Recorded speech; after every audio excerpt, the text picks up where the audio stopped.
नमस्कार दोस्तों, एक बार फिर से स्वागत है आपका हमारे चैनल में, जहां आज हम एक्सप्लेन करने वाले हैं मिशन रानीगंज मूवी को। तो वीडियो को शुरू करते हैं, और अगर वीडियो अच्छा लगे तो वीडियो को लाइक जरूर कीजिएगा, और इसी तरह की वीडियोस पाने के लिए आप हमारे चैनल को सब्सक्राइब कीजिएगा, ताकि आपको इसी तरह के लेटेस्ट और फ्रेश कंटेंट मिलते रहे। तो फिल्म की कहानी शुरू होती है 13 नवंबर 1989 से, जहां पश्चिम बंगाल के रानीगंज के महावीर कोयला खदान को दिखाया जाता है और नाइट की शिफ्ट चल रही होती है, और अपने नियमित कामकाज के तहत लगभग 250 मजदूर खान में गए हुए थे। खदान में काम करने वाले सारे मजदूर लोकल के ही हैं, और वो बहुत गरीब है, इसलिए उन्हें ओवर टाइम भी करना पड़ता है। तो उनमें से कई सारे मजदूर ऐसे हैं जो कि सालों से इस कोयला खदान के लिए काम कर रहे हैं। अब जब रात को सारे मजदूर अपना काम कर रहे होते हैं, तभी उस खदान में एक गड़बड़ हो जाती है, और एक विस्फोट के कारण जो पानी खदान में सालों से रुका हुआ था, वो पानी खदान में आने लगता है, जिस वजह से खदान में मजदूरों की भगदड़ मच जाती है। तो सारे मजदूरों को अलर्ट तो कर दिया गया था, लेकिन खदान में एक टुकड़ी ऐसी थी जिन्हें ये मैसेज नहीं मिल पाता है, जिस वजह से उन्हें सैलाब का सामना करना पड़ता है। और ये सीन यहीं पर कट होता है। अब अगले दिन ये न्यूज सभी जगह फैल जाती है, और हमें कोयला खदान के अध्यक्ष उज्जवल को दिखाया जाता है, जहाँ पर कई लोगों का मानना ये था कि अंदर जितने भी लोग फंसे हुए हैं उन्हें रेस्क्यू नहीं किया जा सकता। और साथ ही हमें ये बात भी मालूम चलती है कि खदान में से बहुत सारे लोगों को बचा लिया गया है, लेकिन अंदर 65 लोग फंस गए हैं और 6 लोगों की जान भी चली गई। ये न्यूज सभी जगह वायरल हो जाती है, और फिर कई सारे इंजीनियर और बहुत सारे दिमाग वाले लोगों के साथ साथ कई सारे पॉलिटिशियन भी यहाँ पर पहुंच जाते हैं। अब इस हादसे की वजह से सड़कों पर जाम लग चुके थे, आना जाना पूरी तरह से बंद हो चुका था। सभी लोग इस रास्ते से निकलने के लिए स्ट्रगल कर रहे होते हैं, और तभी इस जाम में एंट्री होती है इस फिल्म के हीरो की, जिनका नाम है जसवंत गिल। जसवंत गिल दरअसल में एक इंजीनियर है, और जब उसे इस हादसे के बारे में मालूम चलता है तो वो तुरंत ही उस जगह पर जाने लगता है जहाँ पर की हादसा हुआ है। और जसवंत की हाल ही में शादी हुई है, और उसकी पत्नी का नाम निर्दोष है। वो दोनों ही एक दूसरे से बहुत प्यार करते हैं। तो सारे इंजीनियर्स यहाँ पर मौजूद हैं। सभी लोग इस बारे में बात कर रहे हैं कि आखिर इस रेस्क्यू को कैसे किया जाए, और तभी यहाँ पर एंट्री होती है जसवंत की। जसवंत दरअसल में उज्जवल का बहुत अच्छा दोस्त है, और उसे देखकर उज्जवल बहुत ज्यादा खुश हो जाता है, क्योंकि इस टेंशन भरी सिचुएशन से अगर कोई निकाल सकता है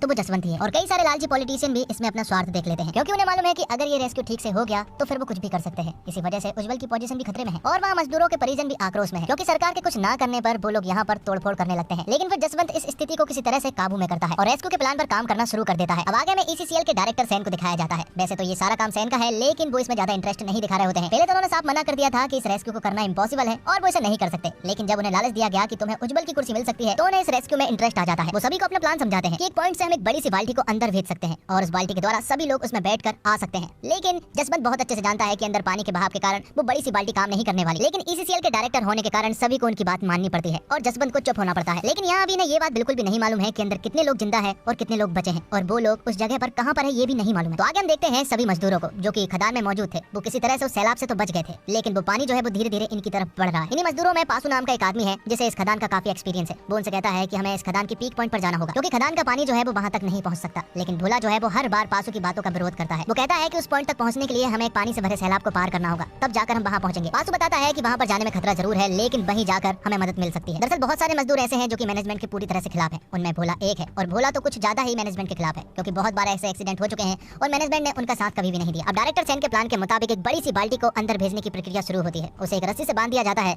और धीरे धीरे करके उसे अंदर भेजा जाता है। अंदर एक पानी का सैलाब था, और उस पानी के सैलाब को इस बड़ी सी बाल्टी को पार करना था, लेकिन इसमें वो पूरी तरह से नाकामयाब हुए। तो डायरेक्टर सैन का प्लान पूरी तरह से नाकामयाब हो चुका था। तो अब बारी थी जसवंत गिल के प्लान की। उज्जवल से कहता है कि अंदर जो मजदूर फंसे हैं उनमें से कई सारे मजदूर ऐसे हैं जो कि 25 सालों से इस खदान में काम कर रहे हैं, मतलब उन्हें इस खदान का अच्छा खासा एक्सपीरियंस है। तो उन्हें ये बात भी जरूर मालूम होगी कि अगर पानी का सैलाब आता है तो उन्हें कहाँ पर जाना है। दरअसल में जसवंत उसी पीक पॉइंट की बात कर रहा था जिसके बारे में पासू अपने मजदूरों को बता रहा था। तो यहाँ पर जसवंत उज्जवल से कहता है कि हम उस पीक पॉइंट के ऊपर से खुदाई करना चालू करेंगे। वहाँ पर हम पहले एक छोटा होल करेंगे, ये जानने के लिए कि आखिर मजदूर वहाँ पर है कि नहीं। एक बार हमें पता चल जाए कि मजदूर किस लोकेशन पर है, तो हम वहाँ पर एक बड़ा सा होल करके सभी को रेस्क्यू कर लेंगे। जिसके लिए जसवंत को 2 लोगों की जरूरत थी, एक तो इंजीनियर बिंदल, और दूसरा इस खदान में सालों से काम करने वाले तपन घोष की, जिन्हें इस कोयले की खदान में हर एक प्रकार का नॉलेज है। और तपन घोष ही यहाँ पर जसवंत को उस पीक पॉइंट की ऊपर की जगह को बताता है जहाँ पर कि उन्हें खुदाई करनी चाहिए। और यहाँ खदान के अंदर सभी लोगों ने पासू की बात को मान लिया था, क्योंकि पानी जो है वो धीरे धीरे करके उनकी तरफ बढ़ रहा होता है, इसलिए सभी लोगों ने पासू की बात मान ली थी, और अब वो लोग पीक पॉइंट पर जाने के लिए मान गए थे। लेकिन उन्हें पानी के सैलाब को पार करना है। तो यहाँ पर सारे मजदूर मिलकर बहुत ही बहादुरी से इस पानी के सैलाब को पार करते हैं, जो कि उनके लिए इतना आसान तो बिल्कुल भी नहीं था। लेकिन अभी भी वो उस पीक पॉइंट तक नहीं पहुंचे थे, अभी भी उन्हें बहुत दूर जाना था। थोड़े आगे जाने पर वो देखते हैं कि पीक पॉइंट से पहले वहाँ पर एक बॉल पड़ती है, जिसके बारे में किसी को भी नहीं मालूम था। दूसरी तरफ बिंदल ने खुदाई का काम शुरू कर दिया था। वो अपने काम में बहुत एक्सपर्ट है, और यहाँ पर जसवंत जो है वो अपने साथियों को एक कैप्सूल के बारे में बता रहा होता है कि हम एक बड़े से मेटल के कैप्सूल को बनाएंगे, और उसके द्वारा हम सभी को आसानी से रेस्क्यू कर सकते हैं। यहाँ पर बिंदल ने अपने काम को पूरा कर लिया था। उसने पीक पॉइंट तक पहुंचने का एक छोटा सा होल कर लिया था, जिसमें वो एक टॉर्च डालते हैं, और जसवंत जोर जोर से आवाज लगाना शुरू करता है ताकि मजदूर उसकी बात सुन ले। लेकिन उन्हें ये नहीं मालूम है कि मजदूरों के सामने एक बहुत बड़ी बॉल पड़ चुकी है, जिस वजह से वो जसवंत की आवाज को भी नहीं सुन सकते हैं, और ना ही टॉर्च की रोशनी देख सकते हैं। ये सब चीजें हो जाने के बाद सभी को ऐसा लग रहा था कि ये प्लान फेल हो चुका है, क्योंकि सामने से कोई भी रिस्पॉन्स नहीं आ रहा था। इसलिए जसवंत का प्लान भी फेल होने के कारण वो सभी परिजन वालों से बात करता है कि हम किसी को भी नहीं बचा पाए हैं।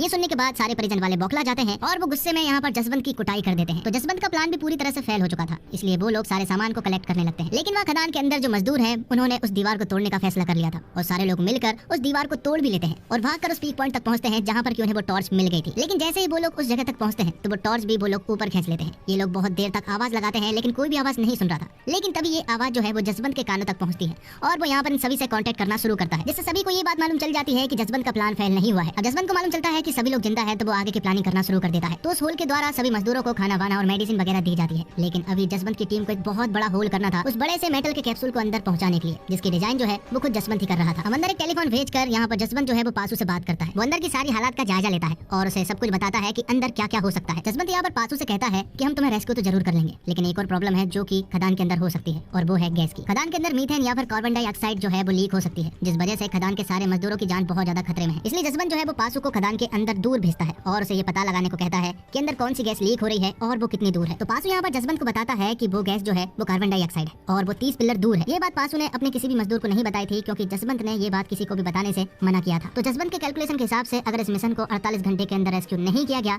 तो सारे मजदूरों की गैस के कारण मौत हो जाएगी और ये बात ऊपर सभी लोग जानते हैं। इसलिए जसवंत जो है वो बिंदल को काम तेजी से करने को कहता है। बिंदल कहता है कि इस काम में लगभग 40 घंटे के आसपास लगेंगे। तो जसवंत बिंदल को 40 घंटे दे देता है, क्योंकि 8 घंटे काफी होंगे उन सारे मजदूरों को बाहर निकालने के लिए। कैप्सूल भी पूरी तरह से रेडी हो चुका था और मजदूरों के परिजन वालों को अब बहुत उम्मीद थी कि शायद सारे लोग बच जाएंगे। अब ये सारी चीजें होने के बाद आगे हम देखते हैं कि खदान के अंदर एक प्रॉब्लम आ जाती है और भोला को कार्बन डाइऑक्साइड के बारे में मालूम चल जाता है और वो यहाँ पर पासू को बहुत मारता है, क्योंकि उसने उनसे ये बात छिपाई। जिसके बाद एक स्पीकर के द्वारा जसवंत सभी से बात करता है और वो सभी से कहता है कि पासू को मैंने कहा था इस बात को छुपाने के लिए, क्योंकि अगर ये बात तुम्हें मालूम चल जाती तो तुम लोग टेंशन में आ सकते थे। तो अब कैप्सूल पूरी तरह से रेडी हो चुका था, सब कुछ ठीक था, लेकिन प्रॉब्लम ये थी कि अंदर कौन जाएगा। यहाँ पर डायरेक्टर सेन के एक आदमी को अंदर भेजा जाता है ताकि थोड़ा बहुत क्रेडिट वो भी ले ले, लेकिन वो आधे रास्ते से ही वापस आ जाता है। तो किसी के भी ना जाने पर यहाँ पर जसवंत ही फैसला करता है कि वही अंदर जाएगा और जैसे ही वो अंदर जाता है सारे मजदूर उसे देखकर खुश हो जाते हैं। लेकिन धीरे धीरे करके कुछ प्रॉब्लम भी थी जो कि वो लोग ठीक से हैंडल नहीं कर पा रहे थे, क्योंकि उन्होंने इस कैप्सूल को अंदर पहुंचाने के लिए एक जुगाड़ की थी। उसे एक रस्सी से बांधा था, ना कि क्रेन से, क्योंकि क्रेन को आने में अभी कुछ घंटे लगेंगे, तब तक उन्हें इसी तरह जुगाड़ से काम करना होगा। और खदान के अंदर भी एक प्रॉब्लम थी। सारे मजदूर पहले मैं जाऊंगा जाने की रट लगाने लगते हैं, लेकिन इसका भी सॉल्यूशन यहाँ पर जसवंत ने पहले ही ढूंढ लिया था और नीचे आने से पहले ही उसने 65 नंबर तक की पर्ची भी बना ली थी और सभी को बांट भी दी थी।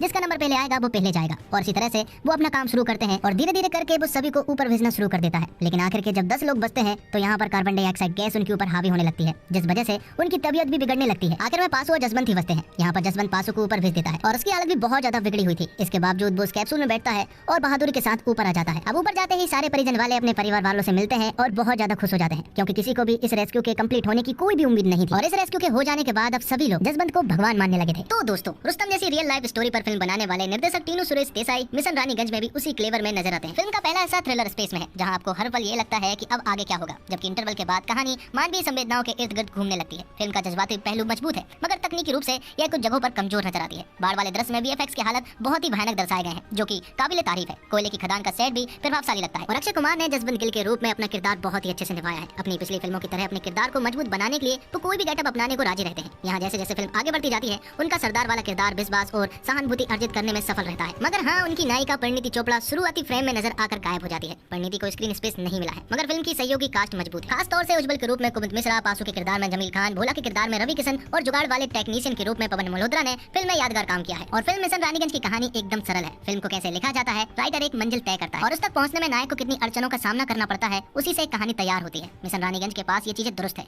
एक नायक है जिसका मकसद है लोगों की जान बचाना। इस प्रक्रिया में उसे कई बाधाओं का सामना करना पड़ता है। कई बार पॉलिटिक्स फंसाती है, कई बार लोग परेशान करते हैं, तो कई बार आपको ये पता चलता है कि इस देश में इंसानी जान की कीमत कितनी कम है। हर अड़चन आपको समाज की एक कमजोरी रूबरू करवाती है, इसलिए आप एक साधारण कहानी देखते हुए भी असाधारण चीजें महसूस करते हैं। यहीं पर सिनेमा माध्यम अपनी मजबूती सिद्ध करता है और मिशन रानीगंज देखते वक्त आपको थ्रिल का भाव महसूस जरूर होता है, क्योंकि यहाँ रेस अगेंस्ट द टाइम चल रहा होता है, यानी समय कम है और काम ज्यादा। आपको दिमाग घड़ी के कांटों से तेज चल रहा है। अगर कोई फिल्म आपको दिमाग की इतनी वर्जिश करवा रहा है तो वो ठीक ठाक काम है। मिशन रानीगंज ऐसा कर ले जाती है। एकदम edge of the seat thriller तो नहीं कहेंगे, क्योंकि ये असल कहानी है तो सबको पता है कि ये खत्म कैसे होती है। बावजूद इसके आपका रक्त धमनियों में तेजी से बहता रहता है। मिशन रानीगंज देखते हुए सिर्फ जसवंत सिंह गिल ही नहीं, बल्कि आप चाहते हैं कि सब कुछ ठीक हो जाए, तो शांति से बैठकर गहरी सांस लें। और लगातार कोई आधा दर्जन फ्लॉप फिल्म देने के बाद अभिनेता अक्षय कुमार की किस्मत उनकी पिछली फिल्म ओ माय गॉड 2 से बदली। हालांकि उस फिल्म की सफलता का अधिकार श्रेय इसके दो मुख्य कलाकार पंकज त्रिपाठी और यामी गौतम को भी जाता है। फिल्म मिशन रानीगंज अक्षय कुमार की सोलो फिल्म है। इन दिनों हालांकि वह सोलो फिल्म करने से बच रहे हैं और ऐसी फिल्में ही अधिक कर रहे हैं जिनमें फिल्मों को संभालने की जिम्मेदारी उनके साथ साथ कुछ और कलाकार भी निभाए। लेकिन अप्रत्याशी रूप से अच्छी फिल्म बन पड़ी है और इसमें एक सरदार की वेशभूषा में अक्षय कुमार ने खासा प्रभावित भी किया है। घर में पत्नी के गर्भवती होने और उसे डॉक्टर को दिखाने ले जाने की तारीख होने के बावजूद